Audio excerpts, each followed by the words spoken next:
মুআজ্জাজ হাজিরিন, মহান রব্বুল আলমিনের দরবারে লাখো কোটি শুকরিয়া যে রব্বুল ইজ্জত আমাদেরকে বিভিন্ন ব্যস্ততা থেকে মুক্ত করে আল্লাহ জাল্লা জালালুহুর মহান হুকুম পালনার্থে পবিত্র জুমার দিনে পবিত্রতম স্থান জুমার মসজিদে আসার, বসার, কিছু বলার, শোনার তৌফিক দিয়েছেন। এই জন্য অন্তরের অন্তঃস্থল থেকে কালেমাতুশ শুকর আদায় করি আলহামদুলিল্লাহ।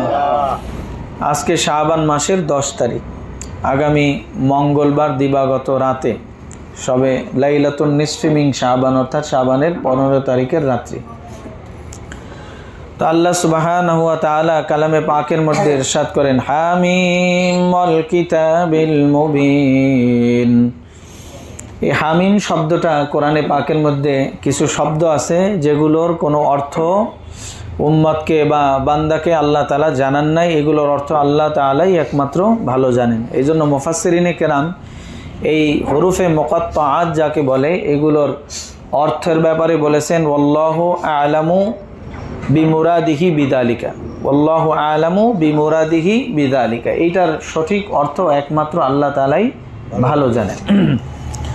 তো এই হামিম তার মধ্য থেকে একটা, হামিম এর অর্থ আল্লাহ তাআলাই ভালো জানেন। ওয়াল কিতাবিল মুবিন, এরপরে আল্লাহ তাআলা বলে যে কসম করে বলতেছেন কার সাথে? আল কিতাবুল মুবিন, অর্থাৎ সুস্পষ্ট কিতাব যেটাকে কোরআন বলা হয়। কোরআনকে আল্লাহ তাআলা কেমন কিতাব বলেছেন? সুস্পষ্ট কিতাব, যার মধ্যে মানব জাতির হেদায়েতের জন্য, নাজাত আর মুক্তির জন্য একেবারে কিয়ামত পর্যন্ত যত মানুষ আসবে তাদের মুক্তি আর নাজাত কিসের মধ্যে হবে, এইটা আল্লাহ তাআলা কোরআনে পাকের মধ্যে কি করেছেন? বর্ণনা করেছেন। এই কিতাবের মধ্যে তা রয়েছে। এই কিতাবের মধ্যে বান্দার জন্য কোনটা করণীয়, কোনটা বর্জনীয়, কোনটা বৈধ, কোনটা অবৈধ, কোনটা হালাল, কোনটা হারাম, এটা আল্লাহ তাআলা কি করেছেন? বর্ণনা করেছেন, সুস্পষ্টভাবে বর্ণনা করেছেন। এই জন্য কি বলেছেন? ওয়াল কিতাবিল মুবিন, সুস্পষ্ট কিতাবের শপথ, আল্লাহ শপথ করে বলতেছেন। এরপরে কি বলতেছেন? ইন্না আনজালনাহু ফি লাইলাতিন মুবারাকাতিন ইন্না কুন্না মুনজিরিন। এই সুস্পষ্ট কিতাব, এই কালামুল্লাহ, আল্লাহ তাআলার কালাম, এই কোরআনে পাক আল্লাহ তাআলা কখন নাজিল করেছেন এই সম্পর্কে বলেছেন। ইন্না আনজালনাহু, এই কোরআনকে আমি নাজিল করেছি, ফি লাইলাতিন মুবারাকাতিন, একটা বরকতপূর্ণ রাত্রিতে। কেমন রাত্রিতে? বরকতপূর্ণ রাত্রিতে আমি কোরআনকে কি করেছি? নাজিল করেছি। ফি লাইলাতিন মুবারাকাতিন ইন্না কুন্না মুনজিরিন, আর এই কোরআনের মাধ্যমে আমি তোমাদেরকে সতর্ক করতেছি, ভীতি প্রদর্শন করিতেছি সেই কঠিন দিনের। কোন দিনের? কিয়ামতের দিনের, সেই জাহান্নামের ভয়াবহ অবস্থার এবং আখেরাত, এই দুনিয়ার পরবর্তী জীবনের যে ভয়াবহতা আছে এই সম্পর্কে তোমাদেরকে আমি ভীতি প্রদর্শন করিতেছি। ফিহা ইউফরাকু কুল্লু আমরিন হাকিম, আর এই কিতাবের মধ্যে, এই কালামের মধ্যে আল্লাহ তাআলা যে কালাম নাজিল করেছেন, কালামের মধ্যে কি রয়েছে? ফিহা ইউফরাকু, বলে যে এই কালামকে আল্লাহ তাআলা নাজিল করেছেন মোবারক, মানে বরকতপূর্ণ রাত্রিতে, মোবারক রাত্রিতে।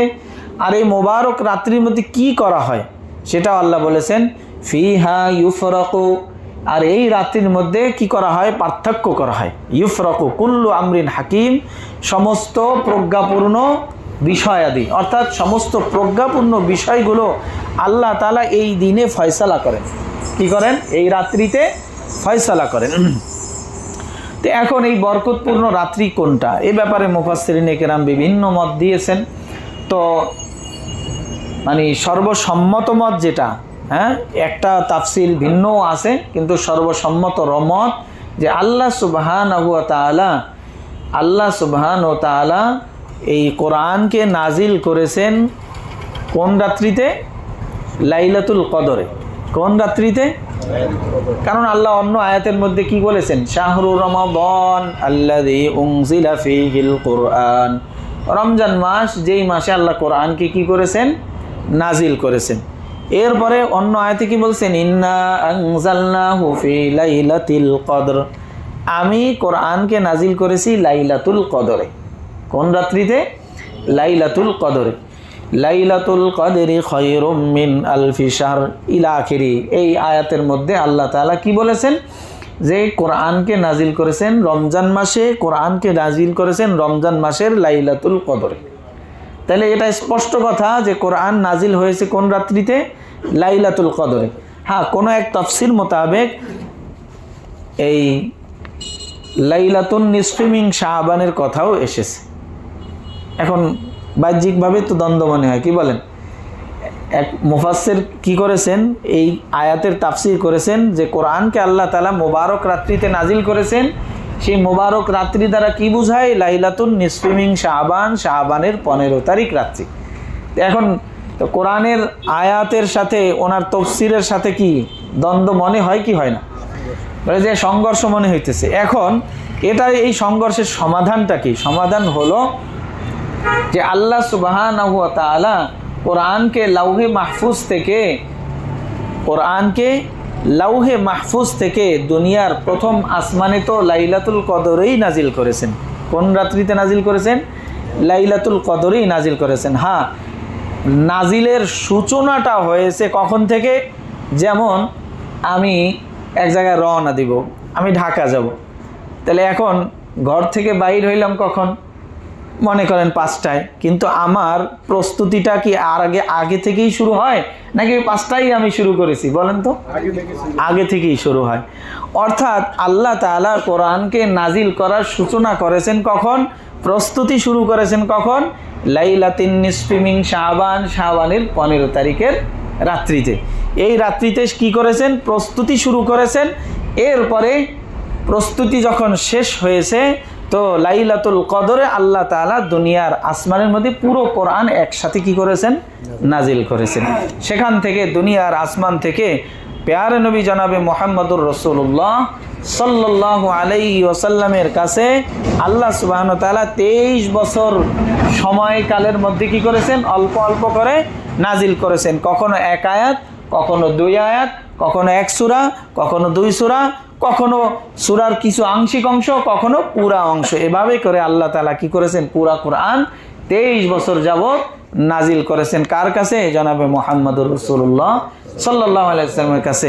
অর্থাৎ যখন যেই ক্ষেত্রে প্রয়োজন ছিল সেই ক্ষেত্রে আয়াত কি করেছেন? আল্লাহ তাআলা নাজিল করেছেন। তো যা হোক, আল্লাহ সুবহানাহু ওয়া তাআলা যেই রাত্রিতে কি করেছেন? কোরআন নাজিলের সূচনা করেছেন, তাহলে সেটাও অবশ্যই একটা কি রাত্রি?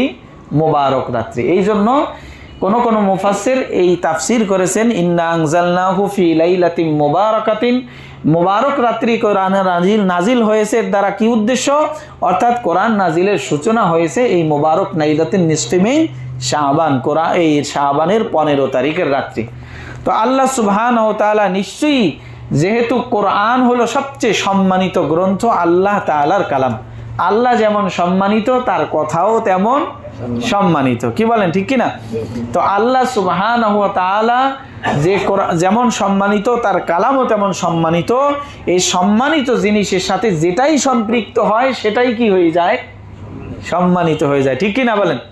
তো আল্লাহ সুবহানাহু ওয়া তাআলা যেহেতু লাইলাতুন নিসফি মিন শাবান এই রাত্রিতে কোরআন নাজিলের সূচনা করেছেন, সে কারণে এই রাত্রির মর্যাদা বেড়ে গেছে কোরআনের সাথে সম্পৃক্ত হওয়ার কারণে। কিসের সাথে? কোরআনের সাথে সম্পৃক্ত হওয়ার কারণে। কোরআনকে আল্লাহ তাআলা নাজিল করেছেন রমজানুল মুবারকে, মুবারক রমজানে। এই জন্য রমজান কি হয়ে গেছে? সম্মানিত হয়ে গেছে। কোরআনকে আল্লাহ নাজিল করেছেন লাইলাতুল কদরে, এই জন্য লাইলাতুল কদর কি হয়ে গেছে? সম্মানিত হয়ে গেছে। কোরআন নাজিল করেছেন আল্লাহ তাআলা প্যারে নবী জনাবে মুহাম্মদুর রাসূলুল্লাহর কাছে, এই জন্য মুহাম্মদুর রাসূলুল্লাহ কি হয়ে গেছেন? সম্মানিত হয়ে গেছেন। কোরআন নাজিল হয়েছে মক্কা মদিনার মধ্যে, এই জন্য মক্কা মদিনাও কি হয়ে গেছে? সম্মানিত হয়ে গেছে। কোরআন ধারণ করে হাফেজে কোরআন, এই জন্য হাফেজে কোরআন কি হয়ে গেছে? সম্মানিত হয়ে গেছে। কোরআন রাখা হয় রেহালের উপরে, এই জন্য রেহাল কি হয়ে গেছে? সম্মানিত হয়ে গেছে। কোরআন রাখা হয় জুজদানের মধ্যে, এই জন্য জুজদান কি হয়ে গেছে? সম্মানিত হয়ে গেছে। তাহলে সম্মান কার? আল্লাহ তাআলার। কার সম্মান? আল্লাহ তাআলার সম্মান। আল্লাহর সম্মানের বস্তু যার সাথে কি হয়ে গেছে? সম্পৃক্ত হয়েছে, তাই সম্মানিত হয়ে গেছে। তো আল্লাহ সুবহানাহু ওয়া তাআলা এই লাইলাতুন নিসফি মিন শাবান আমাদের সামনে, এমন এক মোবারক রাত্রি যে রাত্রির ফাজাইল সম্পর্কে হাদিসের মধ্যে অনেকগুলো হাদিস বর্ণিত হয়েছে। আল্লাহ নবী সাল্লাল্লাহু আলাইহি ওয়াসাল্লামের শাবান মাসের ফজিলত অর্থাৎ শাবানের এই 15 তারিখের রাত্রি লাইলাতুন নিসফি মিন শাবানের বিশেষত্ব সম্পর্কে একটা হাদিস বর্ণনা করেছেন। জনাবে রাসূলুল্লাহ সাল্লাল্লাহু আলাইহি ওয়াসাল্লাম বলেন কি, ইয়াত্তালিউল্লাহু ইলা খালকিহি ফি লাইলাতিন নিসফি মিন শাবান। আল্লাহ তাআলা পুরা সৃষ্টি জগতের উপর আল্লাহ তাআলা বিশেষ এক দৃষ্টি দান করেন। কি বলেন? মনে করেন আপনারা আমার সামনে উপস্থিত, সবার দিকেই দৃষ্টি দিতেছি, কিন্তু হঠাৎ করে একজনের দিকে বিশেষভাবে তাকাইলাম, তাহলে এইটা কি হলো? বিশেষ দৃষ্টি হলো। তো আল্লাহ তাআলা পুরা জগৎবাসীকে তো সব সময় দেখতেছেন, কিন্তু বিশেষভাবে কখনো কখনো দেখেন। সেইটা কোনটা? এই নিসফে লাইলাতিন নিসফি মিন শাবান, শাবানের 15 তারিখের রাত্রিতে পুরা মাখলুকের উপরে, পুরা দুনিয়াবাসীর উপরে আল্লাহ সুবহানাহু ওয়া তাআলা বিশেষ দৃষ্টি দান করেন। এইটাকে আরবি ভাষায় ইত্তলা বলা হয়েছে। কি বলা হয়েছে? ইত্তলা। ইয়াত্তালিউল্লাহু ইলা খালকিহি, বলে যে আল্লাহ সুবহানাহু ওয়া তাআলা তার মাখলুকের দিকে বিশেষ দৃষ্টি দান করেন। কখন? ফি লাইলাতিন নিসফি মিন শাবান, শাবানের 15 তারিখের রাত্রে, অর্থাৎ সামনে মঙ্গলবার দিবাগত রাত্রিতে।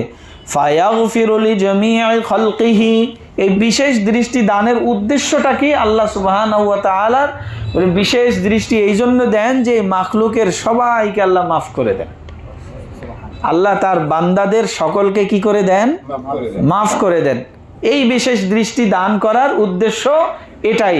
যেমন আজকে কি করা হয়েছে বলেন না কেন? পাবলিক ফিল্ডে কি করা হয়েছে? একটা বিশেষ আয়োজন করছে, মানুষকে চিকিৎসা সেবা দিতেছেন, ফ্রি দিতেছেন। তো আল্লাহ সুবহানাহু ওয়া তাআলা, উদাহরণের জন্য বললাম, তো আল্লাহ সুবহানাহু ওয়া তাআলা বান্দাদেরকে একটা বিশেষ সুযোগ দেন। কি করেন? বিশেষ সুযোগ দেন। সেটা কোনটা? আল লাইলাতুন নিসফি মিন শাবান, শাবানের বিশেষ রাত্রি। এই শাবানের 15 তারিখের রাত্রি, এক বিশেষ রাত্রিতে আল্লাহ তাআলা সকলকে মাফ করে দেন। সকলকে কি করে দেন? লিজামিই খালকিহি, সকল মাখলুককে, অর্থাৎ সকল মানুষকে, যারা আল্লাহ তাআলার ইবাদতের মোকাল্লাফ, মানব জাতি, জিন জাতি, সকলকে আল্লাহ কি করে দেন? এই রাত্রিতে মাফ করে দেন। এখন কাদেরকে আল্লাহ মাফ করেন না? বলে ইল্লা লি মুশরিকিন আও মুশাহিন। হ্যাঁ, 2 ধরনের ব্যক্তি আছে যাদেরকে আল্লাহ মাফ করেন না। কয় ধরনের ব্যক্তি? 2 ধরনের ব্যক্তি। আরও অন্য অন্য হাদিসের মধ্যে আরও অনেকগুলো ব্যক্তিদের উল্লেখ করা আছে। তো এখানে এই হাদিসের মধ্যে 2 প্রকারের ব্যক্তিদের কথা আল্লাহ তাআলা আর রাসূল উল্লেখ করেছেন। কি? ইল্লা লি মুশরিকিন, যারা মুশরিক, আল্লাহ তাআলা তাদেরকে কি করেন না?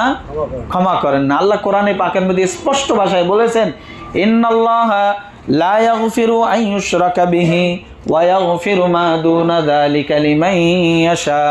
আল্লাহ মুশরিকদেরকে ক্ষমা করেন না, কখনোই না। আল্লাহ তাআলা মুশরিকদেরকে কখনোই কি করেন না? ক্ষমা করেন না। এছাড়া বাকি যারা আছে, যাকে খুশি আল্লাহ তাআলা কি করে দেন? মাফ করে দেন। কিন্তু মুশরিকদেরকে আল্লাহ তাআলা ক্ষমা করেন না। মুশরিক মানে শিরককারী, অংশীদার স্থাপনকারী, অংশীদার স্থাপনকারী। এই বিষয়টা একটু আমরা বুঝে নেই। আচ্ছা, আল্লাহ সুবহানাহু ওয়া তাআলা সারে কায়নাতের সৃষ্টিকর্তা, এ ব্যাপারে আমাদের কোনো দ্বিমত আছে? আছে কোনো দ্বিমত? সারে কায়নাতের সমস্ত কিছুর সৃষ্টিকর্তা তিনি সকলকে পালতেছেন, এ ব্যাপারে কোনো কি আছে? দ্বিধামত মানে দ্বিধাদ্বন্দ্ব আছে? কোনো ভিন্ন মত আছে? নাই। সৃষ্টিকর্তা, পালনকর্তা, সকলকে তিনি রিজিক দান করেন, এ ব্যাপারে কোনো সন্দেহ আছে? তো আল্লাহ তাআলা সকলের হায়াত দিয়েছেন, এর মধ্যে কোনো সন্দেহ আছে? আল্লাহ তাআলা সকলকে মৃত্যু দান করে, এর মধ্যে কোনো সন্দেহ আছে? আল্লাহ যাকে খুশি ইজ্জত দেন, যাকে খুশি অপদস্থ করেন, এর মধ্যে কোনো সন্দেহ আছে? তো মানে সবকিছু করণীয়ওয়ালা জাতকে আল্লাহ। তো এখন কোনো মানুষ যদি কাউকে আল্লাহর সাথে ইজ্জতদাতা মনে করে, সৃষ্টিকর্তা মনে করে, পালনকর্তা মনে করে, রিজিকদাতা মনে করে, হায়াতের মালিক মনে করে, মৌতের মালিক মনে করে, এইটাকে বলা হয় শিরিক। এইটাকে কি বলা হয়? শিরিক। আল্লাহ সুবহানাহু ওয়া তাআলা যেহেতু এই সব কিছু করে, তাহলে ইবাদত পাওয়ার উপযুক্ত, সিজদা পাওয়ার উপযুক্ত কে হবে? একমাত্র আল্লাহ তাআলা হবে।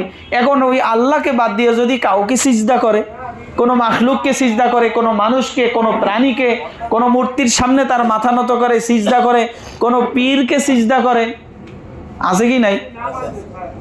কোনো পীরকে সিজদা যদি করে তাহলে এটা আল্লাহর সাথে কি হয়? শিরিক হয়।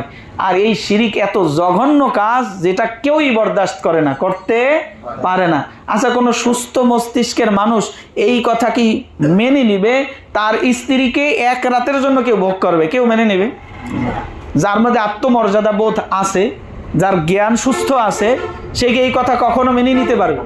তো একজন বান্দা হইয়া যদি সে তার সাথে অংশীদার পছন্দ করে না, তে আল্লাহ তাআলা কিভাবে করবেন, যিনি সব কিছুর মালিক, যিনি কি সব কিছুর মালিক, সৃষ্টিকর্তা, পালনকর্তা, রিজিকদাতা, হায়াতের মালিক, মৌতের মালিক, ইজ্জতের মালিক, বেইজ্জতের মালিক, সুস্থতার মালিক, অসুস্থতার মালিক, রাতের মালিক, দিনের মালিক, আসমান, চন্দ্র, সূর্য, গ্রহ, নক্ষত্র, সমস্ত সৌর জগতের মালিক, এছাড়াও যত জগৎ আছে সমস্ত জগতের মালিক কে?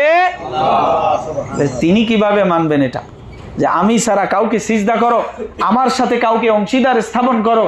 এইটা আল্লাহ তাআলা কখনোই কি করতে পারেন না, বরদাস্ত করতে পারেন না। যে বান্দা সব করি আমি, তাহলে আর একজনকে তুমি আমার সাথে কিভাবে অংশীদার স্থাপন করো? এর থেকে বড় জুলুম আর কিছু হতে পারে না। এই জন্য আল্লাহ কি বলেছেন? ইন্নাশ শিরকা লাযুলমুন আযীম, ইন্নাশ শিরকা লাযুলমুন আযীম। শিরিক হলো জঘন্য জুলুম। শিরিক হলো কেমন? জঘন্য জুলুম। এই জন্য সমস্ত ক্ষমতার মালিক কে? আল্লাহ নাকি জনগণ? সমস্ত ক্ষমতার মালিক কে? আল্লাহ জাল্লা জালালু। তো সুতরাং সমস্ত কিছুর ক্ষমতা আল্লাহ, মানে ক্ষমতার উৎসকে আল্লাহ তাআলা, সার্বভৌম ক্ষমতার অধিকারী কে? আল্লাহ জাল্লা জালালু। সুতরাং এই আল্লাহ তাআলার সার্বভৌমত্বের মধ্যে, আল্লাহ তাআলার ক্ষমতার মধ্যে, আল্লাহ তাআলার ইবাদতের মধ্যে, আল্লাহ তাআলার রুবুবিয়তের মধ্যে যদি কেউ অংশীদার স্থাপন করে, তো আল্লাহ সুবহানাহু ওয়া তাআলা তাকে কখনোই কি করবেন না, ক্ষমা করবেন। স্পষ্ট ভাষায় জানিয়ে দিয়েছেন, ইন্নাল্লাহা লা ইয়াগফিরু আইয়ুশরাকা বিহি। আল্লাহ ক্ষমা করবেন না যেই ব্যক্তি তার সাথে শরীক করে, অংশীদার স্থাপন করে। ওয়া ইয়াগফিরু মা দুনা যালিকা লিমান ইয়াশা। এছাড়া যাকে খুশি আল্লাহ তাআলা কি করে দিবেন? মাফ করে দিবেন। সেই জন্য বলছেন এত মোবারক রাত্রি, যেই রাত্রিতে আল্লাহ তাআলা সকল মানব জাতিকে, সকল জিন জাতিকে ক্ষমা করে দেন, কিন্তু এই রাত্রিতে ওই সমস্ত ব্যক্তিরা ক্ষমা পাবে না যারা আল্লাহর সাথে অংশীদার স্থাপন করেছে, শিরিক করেছে। শিরিক ব্যাপক জিনিস। তো মোটা যেই কথাটা ছিল সেটা বললাম। এরকম ইবাদতের মধ্যে শিরিক আছে, এরকম আল্লাহ তাআলার জাত ও সিফাতের মধ্যে শিরিক আছে। এগুলোর বিতফসিল আরো বিস্তারিত বিবরণ রয়েছে, তো এগুলো এখন বলার সুযোগ নেই। তো এই জন্য আমরা এক কথাই মনে করব যে আল্লাহ তাআলা সব কিছুর মালিক। এই মালিকানার মধ্যে কাউকে কি করা যাবে না? অংশীদার স্থাপন করা যাবে না। হ্যাঁ, ডাক্তারি সুস্থ করে নাকি আল্লাহ সুস্থ করে? ঔষধে সুস্থ করে নাকি আল্লাহ সুস্থ করে? আল্লাহ সুস্থ করে। এখানেও যদি বলি যে অমুক ডাক্তার ভালো, বলে যে কি করতেছে, তার চিকিৎসা নিয়ে আমি সুস্থ হয়ে গেছি, কথা ঠিক আছে, কিন্তু আকীদা বিশ্বাস এইরকম রাখা যাবে না যে ওই ডাক্তারই আমারে কি করছে, ভালো করছে। বলে যে এই ঔষধ খাইছি, এই ঔষধ খাওয়ার কারণে আমি সুস্থ হয়ে গেছি, না, এই কথা বলা যাবে না। আল্লাহর ইচ্ছায় এই ঔষধ খাই আমি সুস্থ হয়েছি। কার ইচ্ছায়? আল্লাহর ইচ্ছায়। আল্লাহর ইচ্ছায় অমুকের চিকিৎসা নিয়ে আমি কি হয়েছি, সুস্থ হয়েছি। যে আল্লাহর ইচ্ছাকে কি করতে হবে, এখানে সম্পৃক্ত করতে হবে। তাহলে এই ক্ষেত্রে আর কি হবে না, অংশীদার হবে না, শিরক হবে না।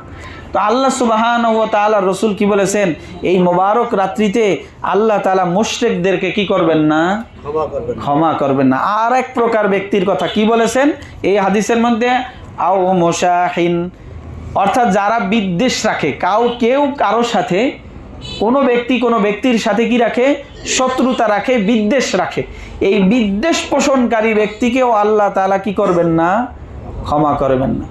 ইন্নাশ শাইতানা লাকুম আদুউন ফাত্তাখিযুহু আদুওয়া। আল্লাহ তাআলা কোরআনে পাকে বলেন, ইন্নাশ শাইতানা লাকুম আদুউন ফাত্তাখিযুহু আদুওয়া। শয়তান তোমাদের শত্রু, সুতরাং তাকেই তুমি শত্রু রূপে জানো। দুনিয়ার কোনো মানুষ কারো কি হইতে পারে না, শত্রু হইতে পারে না। মানুষের কি হয় না, শত্রু হয় না। হুজুর হয়তো দেখি দুনিয়ার মধ্যে একজন আরেকজনের সাথে শত্রুতা করে, মনে করতে হবে যখন যে শত্রুতা করতেছে তার মধ্যে শয়তান ঢুকেছে। কি ঢুকেছে? ওই শয়তানই তার দ্বারা কি করাইতেছে? শত্রুতা করাইতেছে। তাহলে মূল শত্রুকে শয়তান, মূল শত্রুকে শয়তান, শয়তানই একমাত্র শত্রু। যখন কেউ দেখবেন যে কারোর সাথে শত্রুতা করতেছে, মনে করতে হবে ওই ব্যক্তি ওই মুহূর্তে শয়তান, ওই ব্যক্তি ওই মুহূর্তে কি শয়তান। এই জন্য শয়তান তার মধ্যে ঢোকার কারণে সে শত্রুতা করতেছে। তাহলে শত্রুর মূল উৎসকে শয়তান, শত্রুর মূল উৎসকে শয়তান। এই জন্য আল্লাহ সুবহানাহু ওয়া তাআলা রাসূল কি বলেছেন? যে শত্রুতা রাখবে আল্লাহ তাআলাকে কি করবেন না, এই মানে সাধারণ ক্ষমার রাত্রিতেও কি করবেন না, আল্লাহ তাআলা ওই ব্যক্তিকে ক্ষমা করবেন না। এই জন্য কেউ ভাই ভাইয়ের সাথে অনেকে শত্রুতা হয় কি হয় না? জায়গা জমি নিয়া, হ্যাঁ, টাকা পয়সা নিয়া, এই টুকটাক কথা, ঘরের কথা, বাইরের কথা, এই টুকটাক বিষয় নিয়ে কি করে? ভাই ভাইয়ের সাথে শত্রুতা করে, ভাই বোনের সাথে শত্রুতা করে, বাপ ছেলের মধ্যেও শত্রুতা হয় কি হয় না? চাচা ভাই ছেলের মধ্যেও শত্রুতা হয় কি হয় না? প্রতিবেশীর সাথে শত্রুতা করে, একদল আর এক দলের সাথে শত্রুতা করে কি করে না? বলে যে এই শত্রুতা মনের মধ্যে রাখিয়া যদি এই রাত্রে সারা রাত্রি ইবাদত করে, কপাল ঘষতে ঘষতে একেবারে যদি চামড়াও তুলে ফেলে, আল্লাহ কি করবেন না? মাফ করবেন না। শত্রুতা মনে রাখা যাবে না, তওবা করে নিতে হবে। কি করে নিতে হবে? তওবা করতে হবে। শিরিক যদি করিয়া থাকে কখনো, তো শিরিক থেকে তওবা করবে। শত্রুতা যদি মনের মধ্যে আসিয়া থাকে, শত্রুতা ছেড়ে দিবে, তওবা করবে, ভাইয়ের সাথে মিলে যাবে। তো আল্লাহ সুবহানাহু ওয়া তাআলা এই রাত্রিতে ক্ষমা করে দিবেন। জানা নাই সবচেয়ে বড় অনিশ্চিত জিনিস হলো কি বলেন তো? মানুষের জীবন সবচেয়ে বড় অনিশ্চিত জিনিস। না, জানা নাই এই মসজিদে আসছি, নামাজটা শেষ করে যেতে পারবো কিনা কোনো নিশ্চয়তা নেই। আসার তো একটা সিরিয়াল আছে, কিন্তু যাওয়ার কোনো সিরিয়াল নাই। বাপের আগে ছেলে যায়, দাদার আগে নাতি যায় কি যায় না বলেন? স্বামী আগে স্ত্রী যায়, স্ত্রীর আগে স্বামী যায়, সন্তানের আগে পিতামাতা যায়, পিতামাতার আগে সন্তান যায়, ছোটর আগে বড় যায়, বড়র আগে ছোট যায়। আসার তো কি আছে? একটা ধারাবাহিকতা আছে, কিন্তু যাওয়ার কোনো ধারাবাহিকতা নেই। একটা সবচেয়ে অনিশ্চিত একটা জীবন। এই জীবনকে নিয়ে আমি কোন জিনিসের উপরে গর্ব করতেছি, কোন নেশায়, কোন ধান্দায় চলতেছি? এই জন্য এই শত্রুতা কি করতে হবে? ছেড়ে দিতে হবে। আল্লাহ তাআলার এই সাধারণ ক্ষমা পাওয়ার জন্য আমাকে অবশ্যই কি করতে হবে? শত্রুতা ছেড়ে দিতে হবে। এখন এই সামনে এই রাত্রিটা আমাদের জন্য আসতেছে, যেই রাত্রিতে আল্লাহ তাআলা সাধারণভাবে সকলকে মাফ করে দিবেন।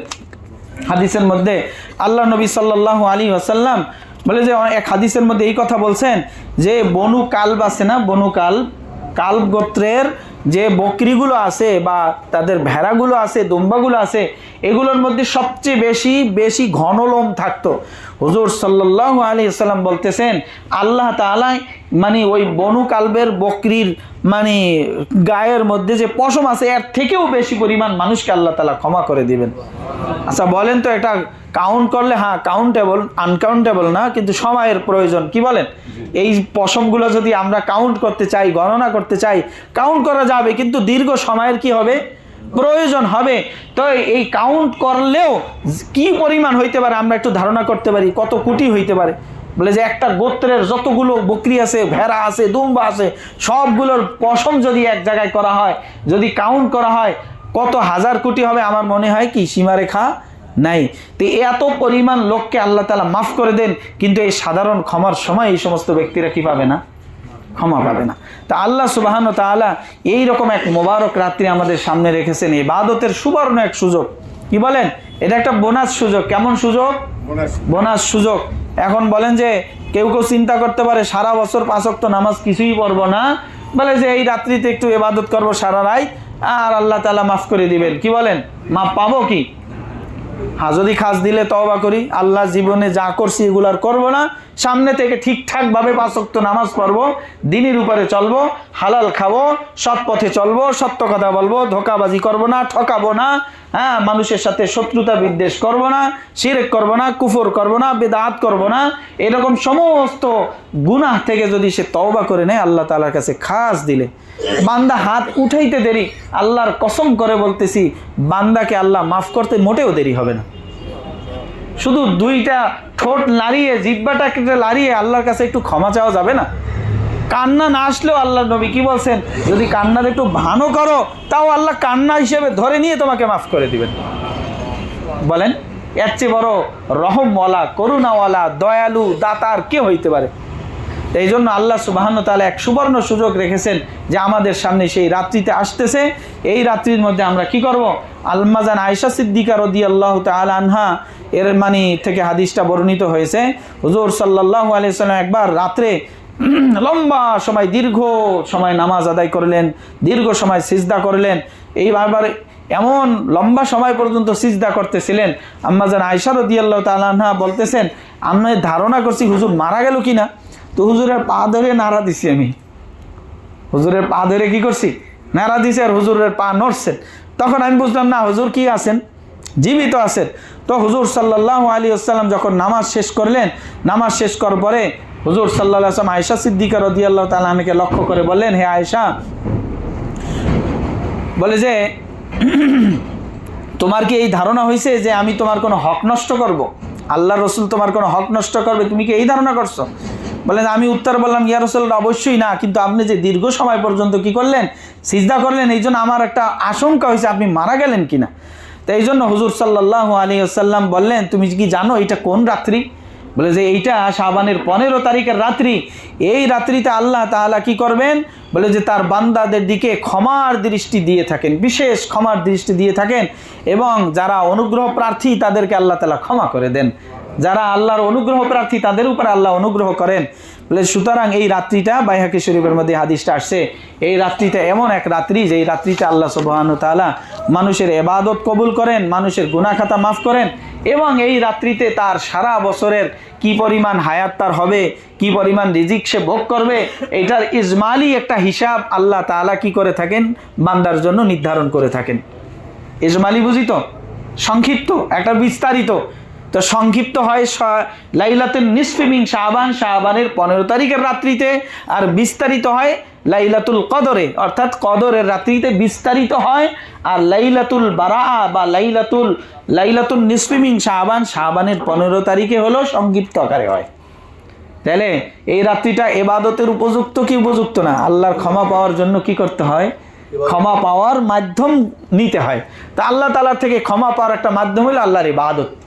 আল্লাহর পক্ষ থেকে অনুগ্রহ পাওয়ার মাধ্যমটা কি হলো? আল্লাহ তাআলার ইবাদত। খুব ধ্যানের সাথে, মনোযোগের সাথে, স্থিরতার সাথে, খুব মানে খুশুর সাথে কি করতে হবে? রাত্রিটা আমাকে কাটাইতে হবে। আর জীবনের পিছনের জিন্দেগির জন্য তওবা করতে হবে। আল্লাহ সুবহানাহু ওয়া তাআলা বলে যে বান্দা যখন কোনো গুনার থেকে তওবা করে, বলে যে সে এমন পাক আর পবিত্র হয়ে যায় যে মায়ের পেট থেকে আজকেই যদি সে জন্মগ্রহণ করে, ওই শিশুটা যেমন নিষ্পাপ থাকে, কলুষ মুক্ত থাকে, কোনো বান্দা যখন তার গুনার থেকে তওবা করে, তো সেই রকম সে ওই নিষ্পাপ ছেলের বাচ্চার মতো হয়ে যায়, নিষ্পাপ বাচ্চার মতো হয়ে যায়। বলে যে এখন বলে যে হুজুর আমি তো কি করলাম? তওবা করলাম, আবারও তো যদি গুনাহ হয়ে যায়। তো হাদিসের মধ্যে আসছে, তুমি যদি 1000 বারও তওবা ভেঙে ফেলো, তারপরও যদি তওবা করো, প্রথমবার আল্লাহ তাআলা যেভাবে তোমাকে ক্ষমা করেছেন, আল্লাহ তাআলা প্রতিবারই ওইভাবে ক্ষমা করবেন। কিন্তু এই কারণে আমরা কি করবো না? এই দুঃসাহস করবো না, হ্যাঁ আবার তওবা করবো, আবার গুনাহ করবো, আবার তওবা করবো। আল্লাহ তাআলা অন্তর্যামী, কি বলেন? আল্লাহ অন্তরের খবর রাখেন কি রাখেন না? কিন্তু দুঃসাহস করাটা কি হবে না? উচিত হবে না। তারপরেও আল্লাহ তাআলার রহমতের আশা ছাড়াও যাবে না, রহমত থেকে নিরাশাও হওয়া যাবে না। এই জন্য আল্লাহ বলেছেন, লা তাকনাতু মির রাহমাতিল্লাহ, আমার রহমত থেকে নিরাশ হয় না। আশাও রাখতে হবে, কি রাখতে হবে? আবার ভয় রাখতে হবে। আল ঈমানু বাইনাল খাউফি ওয়ার রাজা, ঈমান হলো আশা এবং ভয়ের মাঝামাঝি। ঈমান হলো আশা এবং ভয়ের মাঝামাঝি। এই জন্য আমরা কি করবো? এই রাত্রিতে ইবাদত করব। বিশেষ কোনো ইবাদত নাই, বিশেষ কোনো ইবাদত নাই যে 2 রাকাত নামাজ, অমুক সূরা এতবার, অমুক সূরা এতবার, আয়াতুল কুরসি এতবার, কুল হু আল্লাহ এতবার, এরকম আছে না কিছু কিছু ছোটি মোটি বইয়ের মধ্যে এরকম লিখে। তো এইরকম কোনো নিয়ম কানুন ইবাদতের জন্য নাই। যে কোনো নফল ইবাদতের জন্য কোনো ধরনের নিয়ম নাই। সাধারণভাবে আমি যে এরকম নামাজ আদায় করি, এক সূরা মানে সূরা ফাতিহার সাথে সূরা মিলাই, এরকম প্রত্যেক নফল ইবাদতের ক্ষেত্রে এইরকমই নিয়ম, কোনো বিশেষ কোনো নিয়ম নাই। আর যেগুলো লেখা আছে এগুলো সব ভিত্তিহীন কথা, এইগুলোর কোনো ভিত্তি নেই। সুতরাং নফল ইবাদত করো 2 রাকাত, রাতে নামাজ আদায় করো 2 রাকাত করে রাতে নফল নামাজ আদায় করা, এটা উত্তম। নফল নামাজ এক সালামে 8 রাকাত পড়া যায়, এক সালামে 8 রাকাত পড়া যায়, প্রত্যেক 2 রাকাতের মধ্যে বৈঠক করা যায়, এরকম এক সালামে 8 রাকাত পড়া যায়। কিন্তু উত্তম হলো 2 রাকাত করে পড়া। উত্তম হলো দিনে যদি কেউ নফল পড়ে এক সালামে 4 রাকাত পড়তে পারবে, রাতে যদি কেউ নফল ইবাদত করে এক সালামে কয় রাকাত পড়তে পারবে? প্রতি 2 রাকাতের পরে কি করবে? সে বৈঠক করবে। বৈঠকের মধ্যে আত্তাহিয়াতু, দুরুদ, দোয়া, মাসুরা পুরাটাও পড়তে পারে অথবা শুধুমাত্র আত্তাহিয়াতু পড়তে পারে। এভাবে করে এক সালামে কয় রাকাত পড়া যায়? 8 রাকাত পড়া যায়। কিন্তু এটা উত্তম না। উত্তম হলো কয় রাকাত করে পড়া? 2 রাকাত। সূরা ফাতিহা বললাম, সূরা মিলাইলাম। এখন এই রাত্রিতে আল্লাহ নবী সাল্লাল্লাহু আলাইহি ওয়াসাল্লাম কি আমল করেছেন? হুজুর সাল্লাল্লাহু আলাইহি ওয়াসাল্লাম লম্বা নামাজ পড়েছেন, এটা হাদিসের মধ্যে একটু আগে বললাম।